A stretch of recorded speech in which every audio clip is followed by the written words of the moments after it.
کیا حضور صلی اللہ علیہ وسلم خواب میں آ سکتے ہیں؟ میں نے بہت سے لوگوں سے سنا ہے کہ حضور صلی اللہ علیہ وسلم خواب میں آتے ہیں، تو کیا یہ سچ ہے اور کیا یہ قرآن و حدیث سے ثابت ہے؟ جی جناب، نبی صلی اللہ علیہ وسلم کی صحیح حدیث ہے۔ آپ صلی اللہ علیہ وسلم نے فرمایا، من رآنی فی المنام فقد رآنی فإن الشیطان لا یتمثل بی۔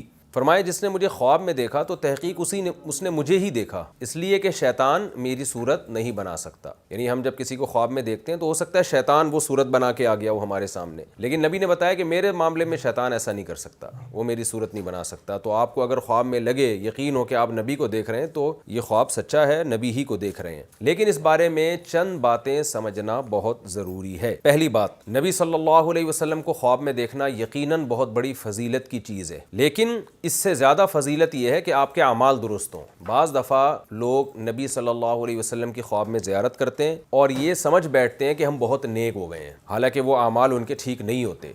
تو یاد رکھیں، اگر آپ کسی کبیرہ گناہ میں مبتلا ہیں تو روزانہ بھی اگر آپ کو نبی کی زیارت ہو رہی ہے تو اس خوش فہمی میں نہ رہیں کہ آپ جنتی ہیں، یہ خوب سمجھ لیں، یا آپ اللہ کی نظر میں محبوب ہیں، کیونکہ قرآن اور سنت میں بہت زیادہ اللہ نے یہ مضمون بیان کیا ہے کہ جو گناہ کرے گا وہ سزا پائے گا۔ ان الذین یکسبون الاثم سیجزون بما کانوا یقترفون، بے شک وہ لوگ جو گناہ کرتے ہیں عنقریب ان کو اس گناہ کی سزا ملنے والی ہے۔ تو اس کے لیے اصول ہے توبہ کرنا۔ تو اعمال پہلے ہیں، یہ چیزیں یہ دوسرے درجے میں آتی ہیں، سب سے پہلے آپ اعمال کیا اختیار کر رہے ہیں۔ تو اگر آپ کو روز بھی زیارت ہو رہی ہے، ایک مثال دے رہا ہوں، تو اگر آپ کے اعمال صحیح نہیں ہے تو آپ خوش فہمی میں نہ آئے کہ میں اللہ کا محبوب بندہ بن گیا ہوں یا نبی کا میں محبوب ہوں۔ چاہے نبی روزانہ آپ کو خواب میں آ کے شاباشی دے رہے ہوں تو بھی آپ اس خواب سے متاثر نہ ہوں۔ اس خواب کی ایک تعبیر ہوگی جو علماء آپ کو بتائیں گے آپ کے اعمال کو سامنے رکھ کر۔ تو اس لیے علماء کہتے ہیں کہ سب سے پہلے آپ اپنے عمل کو فوکس کریں۔ برا عمل کر رہے ہیں، روزانہ خواب میں زیارت ہو تو خوش فہمی میں مبتلا نہ ہو، اور اگر آپ کو برائیوں سے بچنے کی اور نیکیوں کے کرنے کی توفیق مل رہی ہے، پھر ساری زندگی ایک بار بھی نبی کی خواب میں زیارت نہ ہو تو غمزدہ نہ ہو، اور یقین رکھیں کہ انشاءاللہ اللہ نے چاہا تو اللہ یہ عمل قبول کرے گا، اور قیامت کے دن آپ نبی صلی اللہ علیہ وسلم کی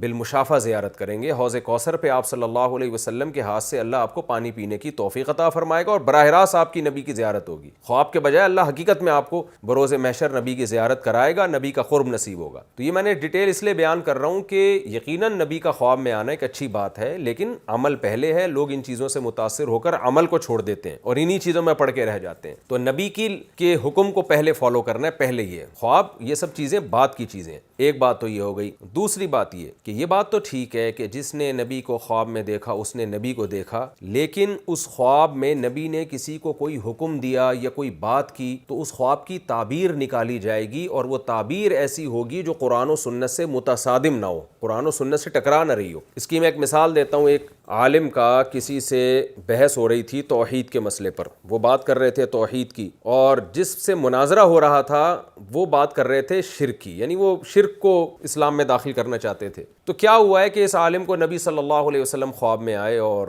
کہا جاتا ہے، یہ واقعہ بیان کیا جاتا ہے، واللہ عالم، اب یہ واقعہ کتنا مستند ہے یہ تو اللہ ہی جانے، لیکن اس سے جو مضمون ثابت ہو رہا ہے وہ مضمون بہرحال صحیح ہے کہ نبی صلی اللہ علیہ وسلم نے خواب میں ان کو بتایا کہ وہ جو عالم تھا نا، یعنی جو شرک کو پروموٹ کر رہا تھا، اس کے بارے میں بتایا کہ وہ ٹھیک کہہ رہا ہے۔ تو ان عالم نے کہا کہ یا رسول اللہ، آپ کی بات میرے لیے سر آنکھوں پر، آپ خواب میں آ کے مجھے ایک بات کہہ رہے ہیں، یعنی ان کو یہ احساس ہوا کہ یہ، یعنی غالباً یہ ایسا ہوا کہ اس جو مراقبہ کیا انہوں نے، تصوراتی دنیا میں آئے یا خواب میں آئے، اور ان کو یہ احساس ہو گیا کہ نبی صلی اللہ علیہ وسلم خواب کی حالت میں ہے۔ تو یا رسول اللہ، آپ کی جو جاگتی حالت میں ہمیں جو احادیث پہنچی ہیں اور آپ کی جو تعلیمات پہنچی ہیں اس میں آپ سے ہی توحید ثابت ہے، آپ سے شرک ثابت نہیں ہے، تو میں آپ کی ان باتوں کو لوں یا خواب کی باتوں کو لوں یا مراقبے کی باتوں کو لوں میں؟ تو بیان کرنے والوں نے بیان کیا کہ نبی صلی اللہ علیہ وسلم نے ان کو شاباش دی۔ یہ گویا ایک اللہ کی طرف سے ایک آزمائش تھی، چاہے وہ مراقبے میں زیارت ہوئی ہو یا خواب میں زیارت ہوئی ہو۔ تو خوب اچھی طرح یہ بات سمجھ لیں کہ نبی صلی اللہ علیہ وسلم کسی کو تصوراتی دنیا میں یا خواب میں آ کے کوئی بات اگر کہتے ہیں تو اس کو یہ دیکھا جائے گا کہ جاگتی حالت میں نبی نے کیا کہا ہے، جاگتی حالت میں نبی نے جو کہا ہے اس کو فالو کیا جائے گا۔ خواب اگر اس کے اگینسٹ جا رہا ہے تو خواب کی ایک تعبیر بیان کی جائے گی، وہ تعبیر ایسی ہوگی جو قرآن و سنت سے متصادم نہیں ہوگی۔ مثال کے طور پر کسی کو خواب آتا ہے اور نبی صلی اللہ علیہ وسلم